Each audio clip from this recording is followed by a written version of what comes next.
we are discussing a Black Mother's Love. We have a honorary guest. Are you going to grab a seat, KWest? What's going on?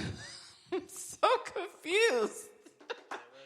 Why is she walking around? We are going to discuss a Black Mother's Love. So we have my mommy on the show. I say, what's up to the people, KWest? Let them know who you be, where you from, why you here. Hello, everybody. My name is KWest. I am my Keisha's mother. I knew How's you. everybody doing out there? K. I knew you was gonna come on with that voice.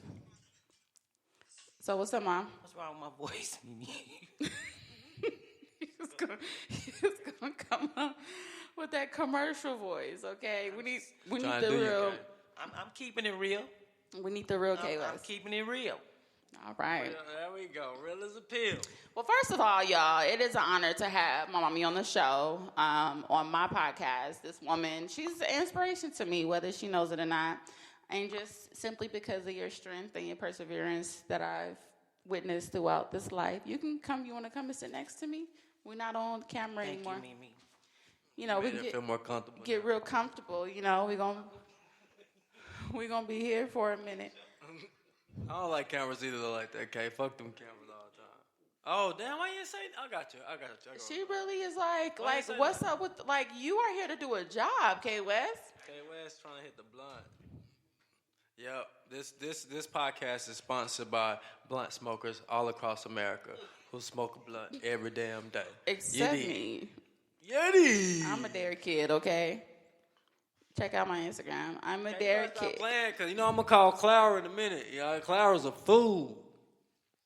We ain't going to talk about All right, Clara. so we're talking about a mother's love, a Black mother's love, to be honest, because you are a Black woman in today's society. You're a Black woman raising 3 Black daughters. So, tell the people, it's empty. Tell the people about yourself. Where are you from? Who are you? What do you do? Who are you, Mom?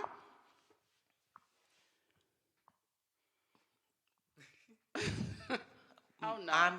I'm KWest. That's who I am. Where are you from, Ma? I'm from San Bernardino, California. Where that's born at? and raised.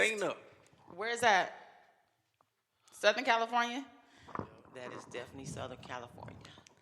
Open up, Kay. You got to open up now. You got to give the listeners some keys. I'm trying to tell you. Let me tell y'all. I'm going to tell y'all about Kay, man. Kay cooks. She make gumbo plates, you know what I'm saying? So if you're in the Las Vegas area and you like some good gumbo and you ain't getting none, you can hit up Kay. You know what I'm saying? And Kay Definitely this fall. See, there we go now. Kay actually sings too, y'all. So if y'all ever need, you know what I'm saying, a background singer with a strong voice, because Kay lead singer. Oh, says my she bad, don't do lead doo-wop, singer. pop, My bad. okay. Kay says she's a lead singer, guys. So if you ever need a lead singer, a vocalist, or you write songs, you want to write the blues, you want to give your songs to a lady who's doing her thing and can get those songs out there because she has that voice, you holler at KWest, guys. That's right. Now, KWest, you got to go on, you know what I'm saying, sell yourself a little bit more now. You're on prime time. You're on Auntie Mimi's thing. So. Well, the big shit talker. How you gonna be the mama of the big shit talker and you ain't talking no shit? I came from you. You talk a lot of shit. Well. So you better talk this shit right here on this podcast, KWest. We ain't gonna disappoint, okay? I'm sure my congregation is looking forward to, like, who made this big shit talker? So you better come with it tonight, okay? We're going to get into the first question because it's all about Black mother's love, okay? When you got pregnant at 17, because I'm the youngest of technically 3 girls, but 2 came, hold on, take that back. I'm drinking wine. I am the youngest of 4 girls, but my oldest... Nope. My oldest... It was a boy. You're the first Ma, I have a sister, Melanie. I'm sorry. You're talking about Melanie. I'm sorry. Yes. So I am the youngest of 4 girls. My mommy had 3 of us. My dad had a daughter before he and my mom met and decided to make me. So with that being said, when you got pregnant with your first child, what were your feelings about being a young mother with the upbringing that you've had? Well, when I got pregnant with my first child, I wanted a child. I planned that child. So you plan to get pregnant at Yes, I did. At 17? Unfortunately, I did. Why is that? Like, tell the people why that was. Like, what was going through your mind, so that way it's not a misconstrued of like why you wanted to have a baby at such a young age. Because I got pregnant before that. That's why I thought you were counting the brother that I miscarried before any of you guys. So when I got pregnant and miscarried, there was an empty void there, and I felt like I just needed to have another baby, even at 16, 17 years old. So why was that? Was that like a thing that was going on? Like a lot of your friends were getting pregnant? It was like a thing to do? Or like what was it in the climate in that time? This is what, 83, 84? Before that? Toné was born. Okay, yeah, Toné was born in '80, so this was in the late '70s, early '80s. So what was the temperature like? Like why did you want to get pregnant? Well, at the time, a lot of young girls were getting pregnant, but I didn't want to get pregnant because somebody else got pregnant. I wanted to get pregnant because I wanted to get pregnant, but I felt that way after I lost my first child. So once again, I felt like there was just an emptiness there, and I needed to fill that void.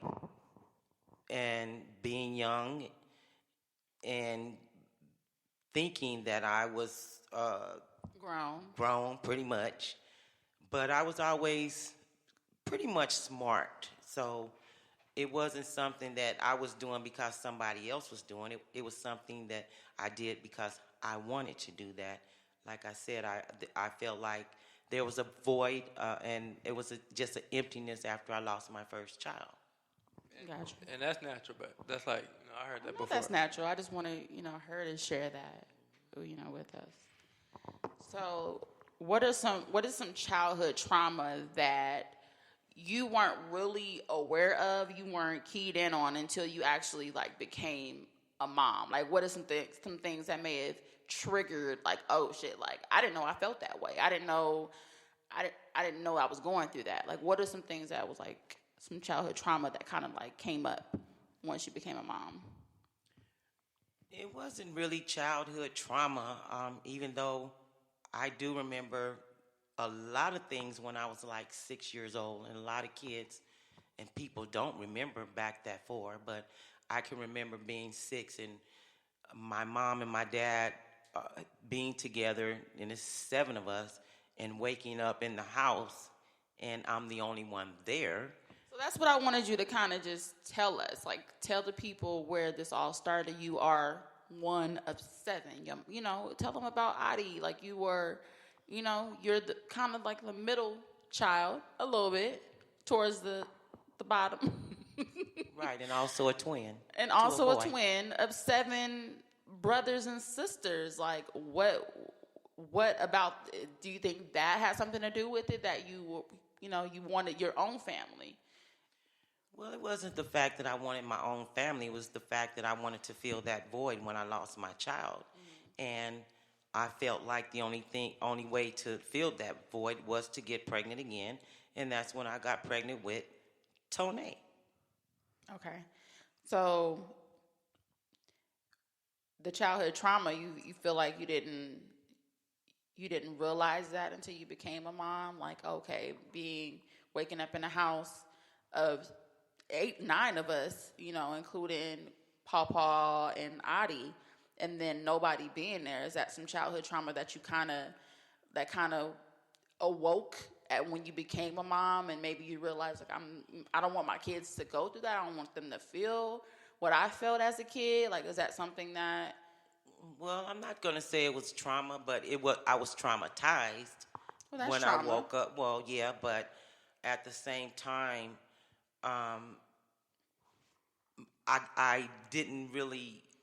I wasn't really traumatized at the time because it had happened like 2 or 3 times, but I knew that my mother and my father were coming back. Somebody was coming back to get me. You say you're like 6 when this happened? Yeah, I probably was like 6 years old. And you were left alone? Yeah, but I think that it was so many of us that Mama probably forgot about me. And if I was sleeping, then I was just left. But I don't fault her for that. As I got older, I didn't fault her for that because I had to look at her life with 7 kids, being at 25 years old. But she was married to my father. I can kind of see how that trauma, we're going to call it trauma, we're going to call it what it is, kind of played a role in you being a mother. Because I don't ever remember, like, being left alone or feeling like, I know that us having somebody, especially me, because I was the youngest, knowing, okay, who's going to watch you, or where are you going to be, or you coming with me, you're not staying here by yourself, even though I may have felt like I could. I know that was something that was at the forefront. Like, I'm not leaving my kids. If they got to come with me and whatever I'm doing, then they're going to come with me regardless. So I know that that's something that probably, played a huge role in you as a mother. It probably did, because that's why I made sure that you guys were with me every time I went somewhere. I didn't drop you off at babysitters. If you were not at my mama's house, where I did take you and drop you off at, where I knew you were safe, then you were always with me. I remember being with Ida. I remember being with Pawpaw, Auntie Miss Shirley, Auntie Spider sometimes, maybe as I got a little older, but I don't ever really recall, like, just being left. You never left us. And that's not going to say really, you never left us. So I think that's something that was a priority to you.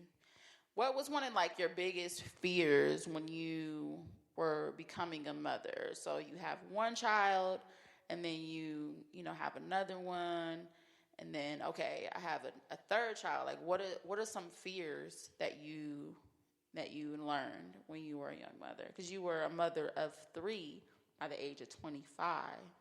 Like, what are some fears that arose? Well, I don't really think that I had any fears, Mimi. I think that my mind was developed because I had to develop my mind because I had 3 children. And I didn't have any fear of being a mother. I really didn't. I don't feel that. So, you had this. I got this. I know they got to eat. That. They got to go to school. They got to be clothed. Dinner, roof got to be on their head, But back then, Ms. Kim, you also had support, right, with your father and your people, right? Exactly. I had support, but I was very determined and driven, and I always thought of myself as a strong-willed woman, so I don't remember any fears when I had you guys. I really don't recall any fears. It made me more driven to do the things that a mother needed to do for her children, and that's what I felt. I can see that. I don't ever really remember you, like, being like, to me, like, you weren't afraid of shit. Like, you weren't afraid of nothing. Like, it was, I'm gonna go get it. I'm gonna do it. Yeah, it may be tough because I have 3 kids, but you didn't finish school, right? And then you went back and then you got your GED. Like, I seen my mom just being extremely, like, determined, getting her GED, going back to college, doing her college courses, so working. And with that being said, and you spoke about the generational curse early, and that's being that the generational curse that I feel that my family had was the fact that we were not educated. And that was something that I wanted to change and show you guys that I was determined to be educated and go back to school and show you that this is what we needed. Even though my father wanted all of us to graduate, he always spoke highly about education. And when none of us finished school and got a diploma. So none of y'all finished school except you went back and got your GED? Exactly. Oh, wow. I didn't know that. So I know that probably hurt my father, but I wanted to show him that I was going to make a difference in the family. What do you think that was, Mom? Like, do you think that it just wasn't a priority? Like, was, like, the dropout rate, like, kids just wasn't going to school then? Like, what was going on to where 6 out of 7 didn't get a high school diploma? Like, that's major. That's huge. Right. It was like you're being a product of your environment. But once What again, was the environment? Paint the picture for, because our congregation don't know. San Bernardino, they think California is palm trees and